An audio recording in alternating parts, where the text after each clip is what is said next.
freak out now. Speaking a lot of things off. Well, wow. Seems like it's finally here, huh?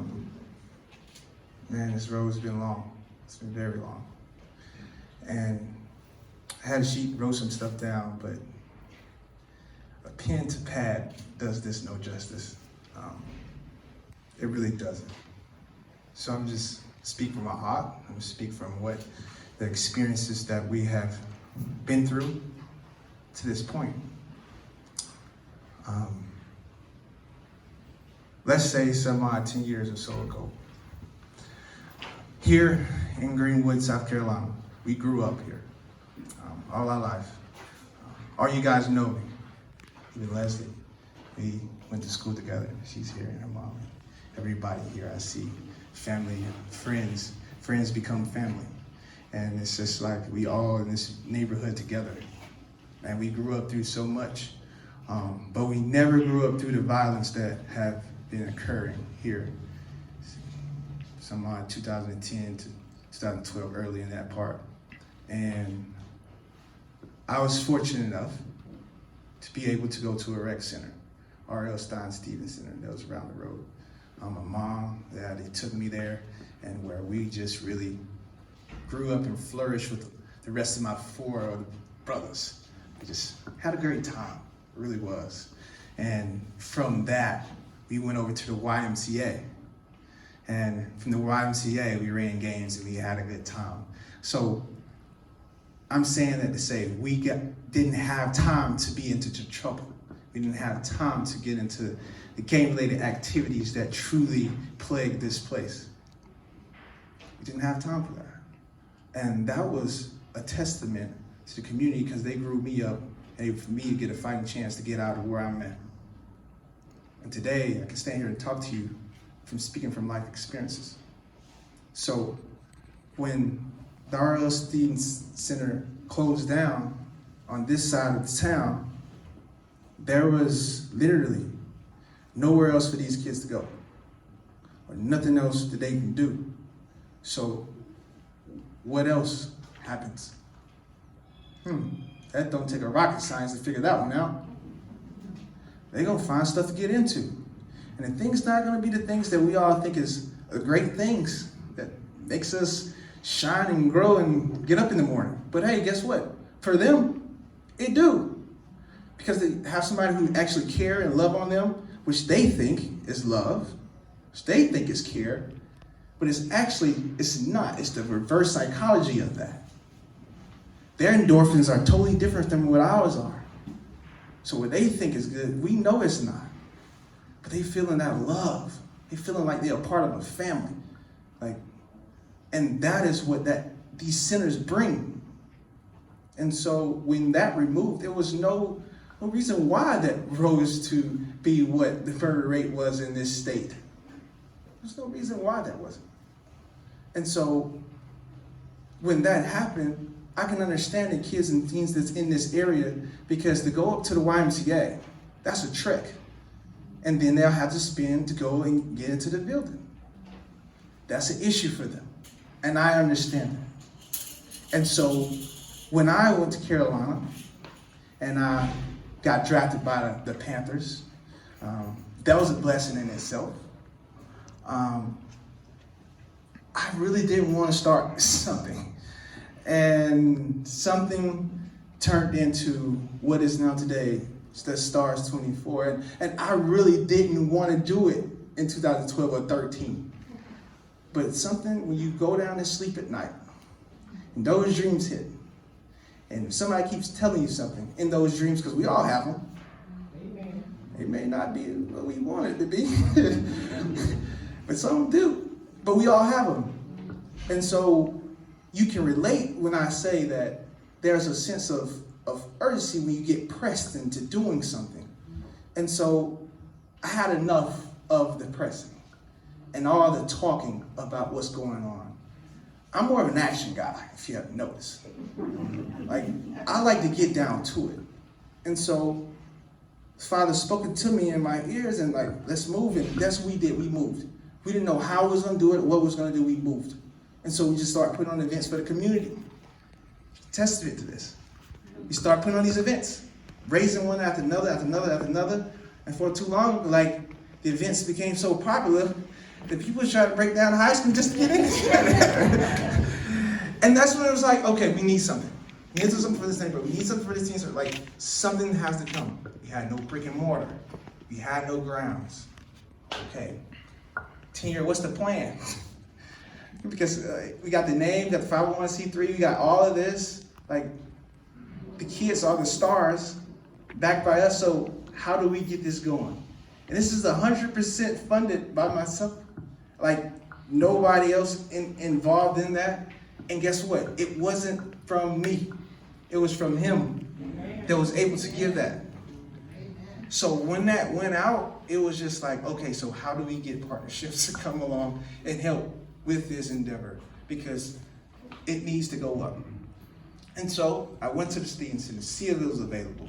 That whole conversation went into another conversation. And so we came over here. That conversation came into another conversation. Somehow 2017 or something, I was at this event with the Boys and Girls Club of America. Well, it was Cam Newton's event.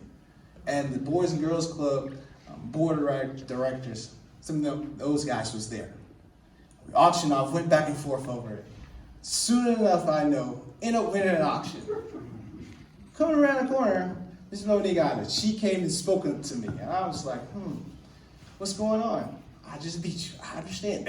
What's the problem? And so she's had a conversation back to me. We ended up breaking bread later that evening, and then I met Mr. Tony Orr. And then that was another board member. And so that conversation started. And from there, it just went into another space where I'm coming up now to Atlanta and meeting Mr. Jim Clark, Boys and Girls Club of America president. And we having a great conversation. Like, I look at Mr. Jim more than a friend now. From all the times that we have just been sitting together. He's a part of my family. And I can honestly say that. And I appreciate him for everything he was able to do.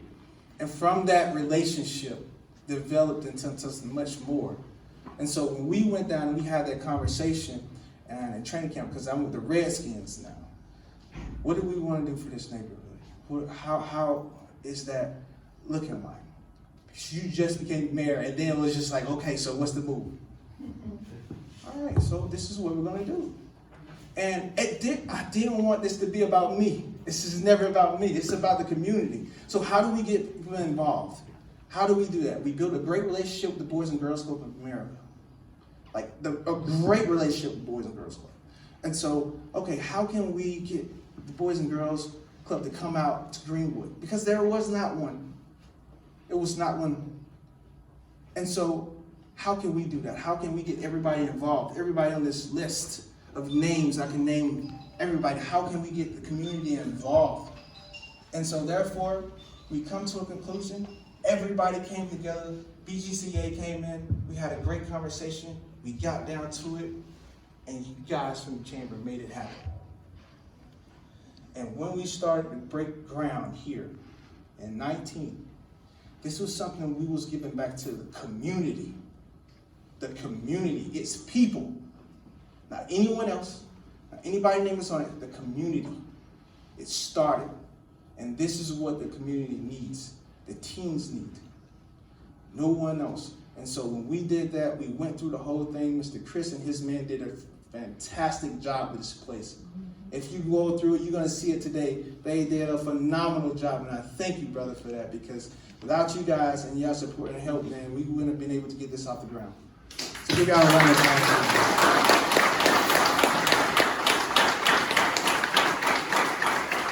So I say all that to say this, leading up into that story I just told you, we finally cut that ribbon with my daughter because she was here when she was digging out the dirt. And we really celebrated, and it's just a big weight lifted off of us. And we had a hard time getting to this point. But once we got to this point, I knew that stronghold was broken from all the disparities that these kids face. And all the times they probably looking up like with despair and disbelief because the hope is lost. Who's out here for them? But now this building will give them something to look forward to every day. Because they have that. They have that safe haven they can run to. A place that they can be sheltered up under and say, yes, I'm here. Like, how do we develop from where we are today? And they can come back and do something even greater than what we have done. I've done nothing to this point that I can sit up here and toot my horn about. But what I can say is, the next one that comes behind me, he may be a Martin Luther King, Dr. Martin Luther King, that's going to do something much greater. So they are the future that can give a fighting chance, because I get goosebumps just thinking about it. Someone that can be better than you in that moment in space. And how much better are you when you step back from it all? You have to take a deeper look and dive down into what that looks like. Not just for you, but for someone else. Because Gandhi said, when you find yourself, you must lose yourself in people. In order to find yourself, you must lose yourself in the people. And I truly believe that this is not my passion, because my passion, everybody probably know me from the game, and I get it. I understand that I had a role with that from the game. But that is not my purpose. My purpose is the people. And I'm here to serve the people however I can. So I thank you all for coming. Enjoy this time. Enjoy this great festivities that we have up in here. And please be safe. And if I've missed anybody here, Osman, everybody, Shane Boyd Ritzers, everybody up here, the team that I was working with, oh my gosh, you gotta give them all a round of applause, please. We've been working out backside next to this whole thing. I'm telling you, just put this together, it's really a good time. I thank you all, and I appreciate it, and everything else you have. Just have a good day, all right? God bless.